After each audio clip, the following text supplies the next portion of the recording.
તો કચ્છ ભુજમાં ગરબામાં વિધર્મીને લઈને હવે વિવાદ સર્જાયો છે। વીએચપી અને બજરંગ દળે ચેકિંગ હાથ ધર્યું છે। શિવાલિકના ગરબામાં ચેકિંગ હાથ ધરવામાં આવ્યું છે। વિધર્મીઓને એન્ટ્રી ન આપવા આયોજકોએ ખાતરી આપી છે, તો વિધર્મીઓને પ્રવેશ ન આપવા સંગઠનોની માંગ પણ સામે આવી છે। સંવાદદાતા મેહુલ અમારી સાથે જોડાઈ ગયા છે। મેહુલ, જે વિધર્મી યુવકો ઘૂસી જતા હોય છે ગરબા ગ્રાઉન્ડમાં, તેને લઈને વિવાદ સર્જાયો, કયા પ્રકારની ઘટના સર્જાઈ હતી? જી, ચોક્કસથી વાત કરવામાં આવે તો ભુજની જે કોમર્શિયલ ગરબી છે ત્યાં પાસે વિશ્વ હિન્દુ પરિષદ અને બજરંગ દળ દ્વારા છે તે ચેકિંગ હાથ ધરવામાં આવ્યું હતું, જેમાં બહુચર્ચિત જે ધ વિલા છે અને શિવાલિકા ગ્રુપ દ્વારા આયોજિત કોમર્શિયલ નવરાત્રી છે ત્યાં પાસે ચેકિંગ કરવામાં આવ્યું હતું, જેમાં શિવાલિકા ગ્રુપ દ્વારા આયોજિત નવરાત્રીમાં વિધર્મીઓને એન્ટ્રી ના આપવા માટે આયોજકોએ પણ ખાતરી આપી હતી। તો કોઈ પણ જે કોમર્શિયલ ગરબી થાય છે ત્યાં પાસે વિધર્મીઓને ગરબામાં એન્ટ્રી ના આપવા માટે જે વિશ્વ હિન્દુ પરિષદ અને બજરંગ દળ છે તેઓ દ્વારા માંગ કરવામાં પણ આવી હતી। જી મેહુલ, સમગ્ર માહિતી બદલ આપનો આભાર। આ તરફ હવે રાજકોટની વાત કરીએ તો રાજકોટમાં નવરાત્રીમાં શાંતિ ડહોળવાનો હીન પ્રયાસ શરૂ થયો છે। દૂધની ડેરી, ભેલવાસ સહિતના વિસ્તારોમાં આઈ લવ મોહમ્મદના પોસ્ટર્સ લાગ્યા છે। પોસ્ટર્સ વિવાદને પગલે રાજકોટ પોલીસ હવે એલર્ટ થઈ ગઈ છે। રાજ્યભરના વિવિધ શહેરોમાં મુસ્લિમ વિસ્તારોમાં આઈ લવ મોહમ્મદના પોસ્ટર્સ લાગી રહ્યા છે। જો કે હાલ પોલીસ દ્વારા પોસ્ટર હટાવવામાં આવ્યા છે, તો આ અંગે પણ વિવાદ સર્જાયો છે। સંવાદદાતા અંકિત અમારી સાથે જોડાઈ ગયા છે। અંકિત, નવરાત્રીમાં શાંતિ ડહોળવાના પ્રયાસ અને આઈ લવ મોહમ્મદના પોસ્ટર લાગી રહ્યા છે, શું અપડેટ મળી રહ્યું છે? ચોક્કસ કોમલ, ખાસ કરીને વાત કરવામાં આવે તો જે પ્રકારે દાહોદથી શરૂઆત થઈ છે ને ત્યારબાદ દાહોદથી આ જે શરૂઆત હતી અને હવે તે સૌરાષ્ટ્ર કચ્છમાં પણ પહોંચી ચૂકી છે। ગઈકાલે કચ્છ ઈસ્ટ અને કચ્છ વેસ્ટની અંદર પણ પોસ્ટર છે તે લાગ્યા હતા ને ત્યારે હવે રાજકોટની અંદર પણ આ પ્રકારના પોસ્ટર છે તે રાજકોટ શહેરના થોરાડા પોલીસ સ્ટેશન વિસ્તાર અને રાજકોટ શહેરના પ્રદ્યુમ્નનગર પોલીસ સ્ટેશન વિસ્તારની અંદર આ પ્રકારના પોસ્ટરો લાગ્યા હોવાનું છે તે સામે આવ્યું છે। ખાસ કરીને નવરાત્રીના સમયે કે જ્યારે માતાજીની સૌ કોઈ આરાધના કરતું હોય છે ત્યારે આ પ્રકારે શાંતિ દોડવાનો એક પ્રયાસ થઈ રહ્યો હોવાની વાત છે તે સામે આવી છે। દૂધની ડેરી તેમજ ભીલવાસ સહિતના વિસ્તારોમાં આઈ લવ મોહમ્મદના છે તે પોસ્ટર લાગ્યા છે અને પોસ્ટરના વિવાદને પગલે રાજકોટ પોલીસ છે તે સતર્ક બની ચૂકી છે। રાજકોટ શહેર પોલીસ દ્વારા જે મુસ્લિમ સમુદાયના જે આગેવાનો છે તેમની સાથે બેઠક પણ કરવામાં આવી હતી। શાંતિ અને સુલેહનો કોઈ પણ જાતનો ભંગ ન થાય રાજકોટ શહેરમાં। જી અંકિત, સમગ્ર માહિતી બદલ આપનો આભાર। બનાસકાંઠા જિલ્લાના દાંતા ખાતે પણ પોસ્ટર વિવાદ સામે આવ્યું છે। દાંતા તાલુકાના ખાડિયા વિસ્તારમાં આવેલી જુમા મસ્જિદ પાસે આઈ લવ મોહમ્મદ લખેલા પોસ્ટર લાગતા ચકચાર મચી ગયો છે। ગાંધીનગર બાદ હવે દાંતામાં પણ આવા પોસ્ટરો જોવા મળતા તંત્ર હરકતમાં આવી ગયું છે। નવરાત્રી જેવા પવિત્ર તહેવારમાં શાંતિ ભંગ કરવાનો પ્રયાસ થઈ રહ્યો છે અને તે પ્રકારની સ્થાનિકોએ શંકા પણ વ્યક્ત કરી છે। સંવાદદાતા મહેન્દ્ર અમારી સાથે જોડાઈ ગયા છે। મહેન્દ્ર, દાંતા ખાતે પણ આઈ લવ મોહમ્મદના પોસ્ટર લાગ્યા છે, કયા પ્રકારના કયા પોસ્ટર્સો લગાવવામાં આવ્યા છે?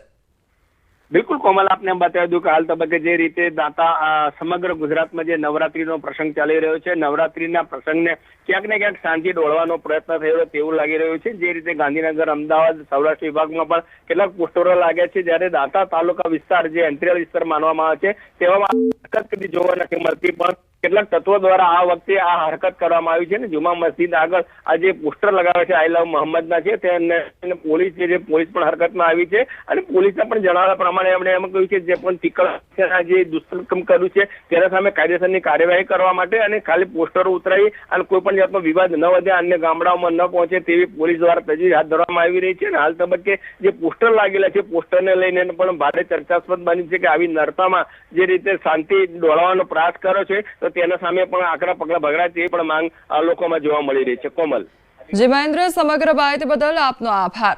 તો એક તરફ નવરાત્રીનો આ તહેવાર ચાલી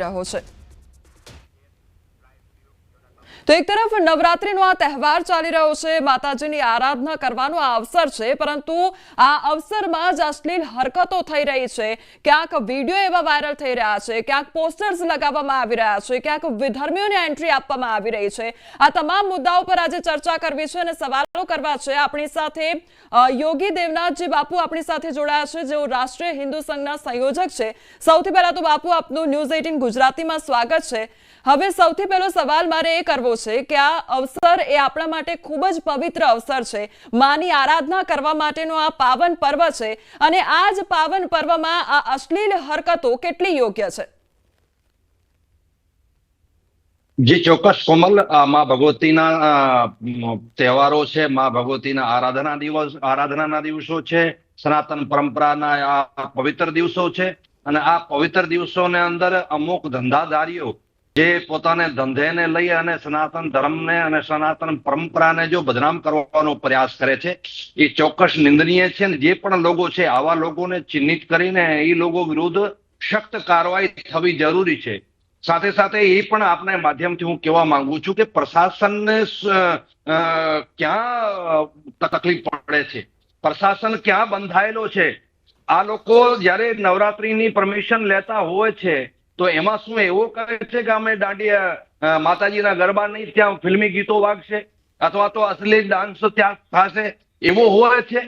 અને અગર એવો નથી હોતો તો નવરાત્રીને નામે પરમિશન લે છે તો ત્યાં નવરાત્રી થવી જોઈએ. પ્રશાસનની એના અંદર ગાઈડલાઈન તૈયાર કરવી પણ જરૂરી છે. અમુક જગ્યાએ નવરાત્રીઓમાં આવા બધા હરકતો થતી હોય છે, આવી હલકટપણો થતો હોય છે, તો શું પ્રશાસન મુખ દર્શક બનીને બેઠો છે? દેવનાથ બાપુ, એટલે લેવો જોઈએ. જી, જ્યારે આવી ઘટનાઓ સામે આવતી હોય છે ત્યારે સવાલ આખરે એ જ થાય કે આજની પેઢીમાં આ શું સંદેશો જઈ રહ્યો છે? ખાસ કરીને જ્યારે સોશિયલ મીડિયાનો જમાનો છે, જ્યારે લોકો એકબીજાને જોઈને બધું શીખતા હોય છે, ત્યારે જ જો આ પ્રકારની ઘટનાઓ બનતી હોય તો પછી આ કયા સંસ્કારની આપણે વાત કરી રહ્યા છે, કયા સનાતન ધર્મની આપણે વાત કરી રહ્યા છે કે જે આવનારી પેઢીમાં આગળ જશે? ચોક્કસ, આ સોશિયલ મીડિયાનો જમાનો છે ને, તમારો કોઈ બી એક ફોટો છે ને એ બહુ મોટો વાયરલ થઈ જતો હોય છે અને સમાજ ઉપર બહુ ખોટી ઇફેક્ટ પાડતો હોય છે. એટલે આવી ચીજોનો બિલકુલ ધ્યાન રાખવાનો છે. સાથે સાથે હું તો એટલો કહું છું કે ત્યાં હજારો લોકો ઉભા હોય છે અને એના મુખ દર્શક બનીને ઉભા હોય છે, કોઈ વિરોધ નથી કરતા. શું આપણો લોહી આટલો બધો પાણી થઈ ગયો છે કે આપણે આપણી ધર્મનો જે બદનામી થતી હોય છે, આપણે ધર્મનો નીચો દેખાડવાનો પ્રયાસ થતો હોય, શું આપણે વિરોધ નથી કરી શકતા? મારું માનવું છે કોમલ, ત્યાં હજારો લોકો સામે ઉભા હોય અને આવી ઓછી અને હલકી હરકતો થતી હોય છે તો બી એને રોકતા નથી. એટલે સમાજને આમાં જાગવાનો જરૂરી છે, સમાજને આગળ આવવાનો જરૂરી છે. હું એક આપ અથવા તો 2-4 જણા આવીને આ લોકો આ વિષયને નહીં સુધારી શકીએ. બધાને સાથે મળીને આગળ આવવો જોઈએ. અને ધર્મ આપણા બધાનો છે, કોઈની એકની બાપની જાગીર નથી, બધાનો છે. અને ધર્મને જે પણ લોકો આવા અમુક લોકો જો ધંધો બનાવીને બદનામ કરવાનો જો પ્રયાસ કરતા હોય છે, આ લોકો વિરુદ્ધ અવાજ બુલંદ કરવો જરૂરી છે. દેવનાથ બાપુ, પણ શું આપને એવું લાગી રહ્યું છે કે આ એક ટ્રેન્ડ બની ગયો છે? શું આપ એવું માનો છો કે આ એક માત્ર ટ્રેન્ડ બન્યો છે અને લોકો વાયરલ થવાના ચક્કરમાં અને લોકો એક કહેવાય ને કે માન સન્માન મેળવવાના ચક્કરમાં, ફેમસ થવાના ચક્કરમાં આ બધી ઘટનાઓને અંજામ આપતા હોય છે અને જોતા નથી કે આવનારી પેઢીમાં કયા પ્રકારનો સંદેશો જોઈ રહ્યો છે અથવા તો કોઈ વ્યક્તિ તેને જોઈ રહ્યું છે તો મારા વિશે શું કહેશે, એ બધું એ લોકો વિચારતા નથી, માત્ર ને માત્ર ટ્રેન્ડમાં રહેવાના ચક્કરમાં? કોમલ, સીધી વાત છે, ગમે તેને ફેમસ થવો હોય એ થાય, અમને કોઈ વાંધો નથી, અમને કોઈ પ્રોબ્લેમ નથી. પણ અમને વાંધો એ છે કે અમારા ધર્મને બદનામ કરી અને પોતે ફેમસ થવા માંગતા હોય છે, એ કોઈ દિવસ ના બને. ધર્મને બદનામ કરવાનો પ્રયાસ કરશે, એને સામે સખ્ત કાર્યવાહી થશે, એનો પ્રતિકાર થશે. ધર્મને બદનામ કરવાનો પ્રયાસ કરશે, ભાઈ તમારે ફેમસ થવો તો ઘણી બધી જગ્યાઓ છે, તમે થઈ શકો છો, અમને કોઈ વાંધો નથી, અમે કોઈ ના નથી પાડતા. પણ ધર્મની જગ્યાની અંદર માં ભગવતીના આરાધનાના દિવસો હોય, પવિત્ર દિવસો હોય, સનાતન પરંપરાના પવિત્ર દિવસો હોય, પવિત્ર દિવસોની અંદર તમે એવી તુચ્છ, એવી હલકી હરકતો કરી અને ફેમસ થવાનો પ્રયાસ કરશો, આ બિલકુલ સહન થઈ શકે એમ નથી ને બિલકુલ ચલાવી લેવામાં નહીં આવે. જે પણ કરશે એને પરિણામ ભોગવવા માટે પણ તૈયાર રહેવો પડશે. શું કોઈ જાગીર છે તમે તમારે ફેમસ થવા માટે તમે સનાતન ધર્મને બદનામ કરશો? સનાતન ધર્મની આડમાં તમે ફેમસ થવા માંગતો? બિલકુલ નહીં ચલાવી લેવાય. અને જે પણ આવા લોકો છે, જો આયોજકો છે, આવા જી દેવનાથ બાપુ, એટલે આ તમામ જે ઘટનાઓ સામે આવી રહી છે તેના ઉપરથી ઘણા બધા સવાલો થઈ રહ્યા છે. ગરબાનો નામ છે અને કામ અંદર એવા કરાવે છે, એ લોકો વિરુદ્ધ પણ સખ્ત કાર્યવાહી કરવી જરૂરી બની રહી છે. જી બાપુ, એક સવાલ અહીંયા એ પણ થઈ રહ્યો છે કે જ્યારે ગરબાનું આયોજન કરવામાં આવતું હોય છે ત્યારે જે રૂલ્સ રેગ્યુલેશન બનાવવામાં આવતા હોય છે તેમાં એ વાત પણ મૂકવામાં આવી હતી કે વિધર્મીઓને એન્ટ્રી આપવામાં ન આવે અને આયોજકો પણ એમાં સહમત થયા હતા. પરંતુ એવા કેટલાય ઠેકાણા છે કે જ્યાં આગળ વિધર્મીઓને એન્ટ્રી આપવામાં આવે છે અને ત્યારબાદ તેને લઈને પણ વિવાદ સર્જાતો હોય છે, એટલે તેમાં આપ શું ટિપ્પણી કરશો? કોમલ, આવી બધી ગાઈડલાઈન તૈયાર થતી હોય તો કોઈની હિંમત નથી પ્રશાસનને સામે આવો બધો કરી શકે. હું તો આ જ સવાલ કરું છું છે કે પ્રશાસન ક્યાં તકલીફમાં આવી ગયો છે? પ્રશાસનને એટલી શું મજબૂરી થઈ રહી છે કે આ લોકો વિરુદ્ધ સખ્ત કાર્યવાહી નથી કરી શકતા? શું પ્રશાસન ક્યાં દબાઈ ગયો છે? અને અગર આવી ગાઈડલાઈન તૈયાર થઈ છે તો એની શું હિંમત કે સનાતન ધર્મને આવો બદનામ કરવાનો પ્રયાસ કરે? અને કોમલ, હું તો અમુક જગ્યાએ સાંભળું છું કે વિધર્મીઓના સાથે ઇન્વેસ્ટો હોય છે, એમાં પૈસા રોકાણ હોય છે આવી મોટી નવરાત્રીઓ કરવા માટે.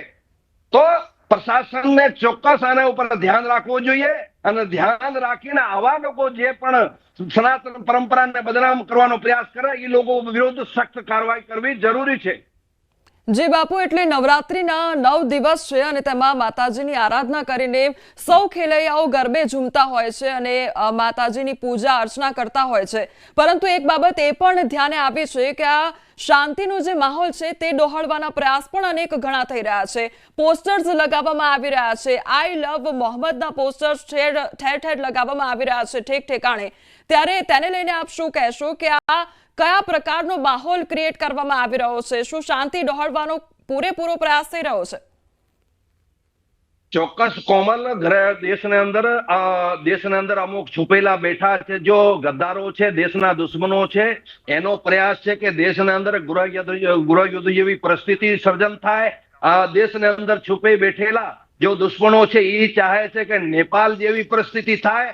પણ એટલો હું અહીંયા ચોક્કસ કહીશ કે અમારા દેશની અંદર તારે જો નેતૃત્વ છે આવી હરકતોને બિલકુલ ચલાવી નહીં લેવાય અને નેપાલ જેવી પરિસ્થિતિનું સર્જન નહીં થવા દે. અને સાથે સાથે એજન્સીઓને ચોક્કસ સતર્ક રહેવો જરૂરી છે કે કોણ આવા લોકો જો ગદ્દાર લોકો છે દેશની અંદર છુપીને બેઠા છે, જો દેશના દુશ્મનો છે, એ લોકોને પકડી અને જેલની અંદર હવાલે કરવા જરૂરી છે.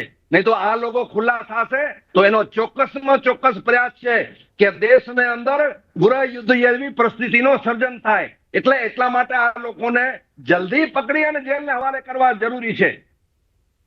બીજી બાપુ બાબત એ પણ ધ્યાનમાં આવી છે કે રાજકોટનું એક નીલ સિટી ક્લબ જે દાંડિયા થતા હતા ત્યાં આગળ પણ એક બબાલ સર્જાઈ હતી કે ત્યાં આગળ જે અર્વાચીન દાંડિયા થવા જોઈએ તેના બદલે જે ફિલ્મી સ્ટાઇલના જે ગરબા હતા તે થઈ રહ્યા હતા. અને પૂર્વ ધારાસભ્ય કોંગ્રેસના આગેવાન સાથે બજરંગ દળના જે પણ આગેવાનો હતા તેમની વચ્ચે આખી બબાલ સર્જાઈ હતી. એટલે અર્વાચીન ગરબા ક્યાંક ભૂલાઈ રહ્યા છે અને ફિલ્મી ડાન્સો ઉપર ખેલૈયાઓ ગરબે ઝૂમી રહ્યા છે અને તેને લઈને પણ એટલી જ દલીલો થઈ રહી છે. અને ખેલૈયા તો શું છે કે તમે કોઈ બી આયોજન કરો છો તો એટલે ખેલૈયા રમવા વાળા લોકો પહોંચી જતા હોય છે. ખાસ કરીને જે આયોજકો છે, આયોજકોને એ તો ખબર હોવી જોઈએ કે અમે જે નવરાત્રીનો આયોજન કર્યો છે, માતાજીને નામે કર્યો છે, એને અંદર અમારે શું વગાડવો એ સુનિશ્ચિત કરવો જોઈએ. આ લોકોને એ કોઈ આ રમવા વાળાને નહીં હોય, એ જે આયોજક છે એને કરવો જોઈએ. અને જો પ્રાચીન ગરબા નહીં ને આજના જો ફિલ્મ ડાન્સના એવા ગીતો વગાડી જો નવરાત્રી કરે છે એ લોકો સનાતન ધર્મના વિરોધી લોકો છે, સનાતનના દુશ્મન લોકો છે ને આવા લોકો વિરુદ્ધ સખ્ત કાર્યવાહી થવી જોઈએ અને સમાજને પણ આગળ આવવો જોઈએ કે આવા લોકો જો સનાતન ધર્મને નામે, સનાતન ધર્મની પરંપરાને નામે, માતાજીને નામે પોતાના બિઝનેસ ચલાવવા માટે આવી તુચ્છ ભરી હરકતો કરે છે તો સમાજને પણ આ લોકો વિરુદ્ધ સામે ઉભો થવો જરૂરી છે. બાપુ, આપ સંયોજક છો રાષ્ટ્રીય હિન્દુ સંઘના અને આપે તમામ પેઢીઓ જોઈ છે, એ સંસ્કાર, એ સનાતન ધર્મ પણ આપે જોયો છે. ત્યારે આજની પેઢીમાં એ શું સંદેશો આપ મોકલવા ઈચ્છો છો અથવા તો આજની પેઢીને શું સંદેશો મળવો જોઈએ કે નવરાત્રી આખરે કેવી હોવી જોઈએ? કારણ કે સ્વાભાવિક છે કે આ 9 દિવસ છે એટલે તમામ લોકો આનંદ ઉલ્લાસથી આ તહેવારની ઉજવણી કરતા હોય, પરંતુ શું થોડીક માન મર્યાદાની જરૂર છે? શું કહેશો આજની પેઢીને? હા કોમલ, ચોક્કસ ન્યૂઝ